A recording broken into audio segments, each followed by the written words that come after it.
How's it going, guys? Tony from honestgamesreviews.com. Having a quick run through today of Gears of War Ultimate Edition, which becomes available in the States tomorrow, and for us guys in the UK on August the 28th. Rather than do just a basic gameplay of some kind of single player level, I thought I'd run you through what you get in the game first, while also adding some kind of gameplay in at the end of it. So what we'll do first is kind of have a look what the game offers for those picking up this Friday in the UK, and kind of see if you like what you see. Right, campaign first. What you got? Basically single player, split screen.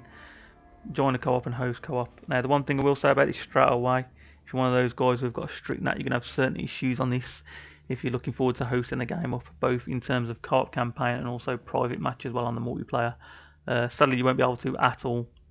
The game won't allow a little thing to pop up on the screen, a little block that says you can't host the game, and the only way you can fix it basically is by doing your net and making it open, which luckily enough I did by going through my hub and stuff. So certainly, if you're having that issues, I'll certainly say go and check on YouTube for there's a way you can port forward the Xbox One stuff in your router and whatnot, so you can sort that out and get yourself an open net. Otherwise, you're not going to be able to host games, both like I say on co-op or multiplayer. And like I say, you got all them. And what we will do is have a little look at the chapters. Like I say, you've got all 5 chapters. With chapter 5 being the one where kind of the 5 exclusive PC levels that kind of kicked in.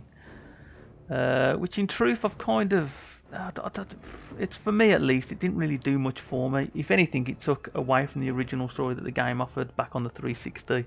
To me that was kind of a perfect story, but when this kind of, I wish they would have kind of put this PC DLC, I guess what you can call it, kind of in a separate section and kind of allowed you to play it once you played the game in its original way.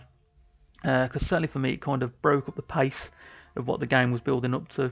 In the original story, it kind of, you're getting somewhere and all of a sudden these chapters kick in when you've got to just get power back on a bridge and kill a Brumac, and it kind of, I guess, broke up from the story of the original and kind of took a little bit away from it. So certainly I would have hoped they would have kind of put it like, say, you finished the game and unlocked it, even that probably would have been a better option, or just allowing you to pick and play it rather than forcing it into the campaign. So it does take a little away from the original story, and for me at least, it wasn't that special. But that's like I said, you got all the chapter originals and stuff, so you got all that to do. And then we'll have a look at multiplayer. You got the verses, so you got Xbox Live, local game, and local network. Sadly, I've not played any of this just yet. It's like I said, with early preview codes, you kind of, unless you know people who know people, you're never going to get a full lobby, so you're never going to get the full experience. So for me, I'm going to wait until like the public get hold of it, and then kind of give it a few days. So then put that part of the review probably up on YouTube as well. I'll probably talk a little bit about that, and also put into the review on the website on Monday. So the review that goes on the website on Monday will basically just be like the single player content stuff, and then a few days later I'll kick in and add the multiplayer stuff. And like I say, you got social match, offers team deathmatch, King of the Hill, and Warzone. Then you've got competitive match, which offers execution, King of the Hill, Blitz, which is not a mode I've heard of before, but from watching a few videos, it kind of plays a little bit like Annex, where you've kind of got to get into circles and kind of score points, which you can see by the bottom. It's basically King of the Hill settings, remain in the hill to gain points and faster ring captures.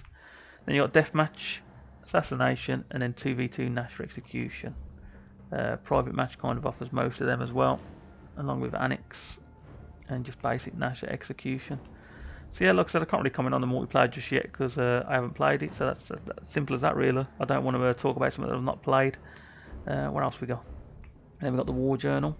You got statistics, which are pointless me even looking at because that's multiplayer. So you kind of see who's top of the leaderboard on certain game types or on your friends list and such and that. And then leaderboards as well, which is basically what I've just said. You'll see who's on top of the list of, friends, as you can see, no one's on it yet. So statistics, which I got completely wrong, was basically where you see your score, so you can see what you've done.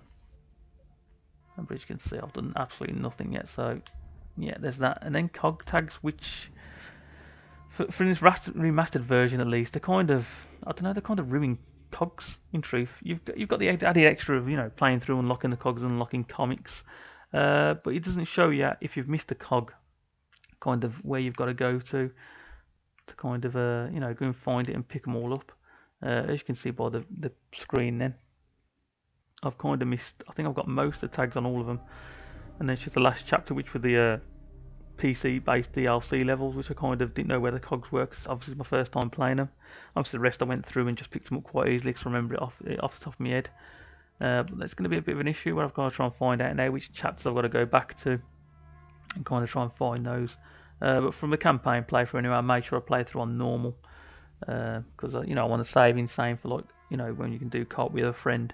The one thing I will say is about the co-op as well and stuff like that. The single player, Dom is a sack of balls if he's controlled by the computer. Certainly if you play above normal at least anyway. As I got to, I think it was, let me just check which level it was. It was Act 1. I got to the China shop, which is basically the part where you first meet a berserker who's kind of like this blind, massive beast that kind of runs after you if he hears any sound. And there's a part where he breaks through a wall, and I have to try and run through like a little doorway. And Dom just kept on standing there, just getting constantly killed. I think it was about 8 times it happened. I just gave up in the end and put it back to normal. But certainly the first few levels that I played on hardcore didn't seem that tough. So it's certainly going to be doable, and like I say, blasting through insane with a co-op, human partner, it's going to be easy enough to get them achievements all over again. What else we got?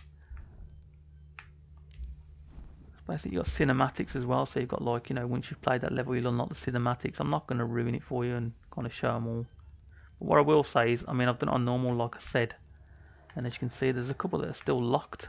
So I'm not too sure what that's all about. I don't know if you've got to play through on insane and they'll come unlocked or what. So I'll see what happens when I unlock insane and keep you posted. What else? We've got concept art. Once you do a chapter, you unlock a bit of art for it. I'm not going to go through them all because, once again, I want people to experience it for themselves and then kind of do it for themselves. Then you've got the comics again, help, and then the original credits and ultimate credits, which both offer the rap by Coltrane on them as well, which I'm not going to play over the top. So yeah, if you want to go and listen back to that, you can click on them and you'll hear the rap for yourself. But in terms of content, that's basically all you get in the package. For me, at least, it's been it's been great to replay a game that I kind of loved back in the 2006, I think it was. It's certainly worth picking up again, both if you're a fan of the original, even a new player to experience again, for the first time. It offers a lot different to the games out there like COD and Halo and stuff like that. It kind of, with it being cover based, it's certainly a good shooter to go and try out for yourself. But like I say, the original guys who loved the past one are going to love this so much. Like I say, with the new cutscenes and stuff like that, and the multiplayer package, which I'm dying to get my hands on and play. But like I say, with it being preview, I ain't been able to. But I can see myself, once that kicks in, me just losing a ton of hours into the multiplayer. So yeah, like I say, it's out August 25th, which I think is tomorrow now when I'm posting this video up in the States, and then us guys in the UK on August the 28th. I'll put a link in the description below, by the way, where they go to a website called CD Keys, who are offering digital codes. So I think it's £25, which is probably the cheapest I've seen it so far. Certainly if you're looking at picking up digitally. I'm not going to get nothing out of that code. I'm not going to get any money out of it. I just want to share it with you for those who kind of want to pick it up. So yeah, that was Gears of War. I'll be back with another video soon. I'll leave you with some gameplay footage of some single player campaign. And like I say, I'll be back with another video soon. If you've not subscribed to the channel already, please do. Drop a like to show your support, and I'll see you again soon.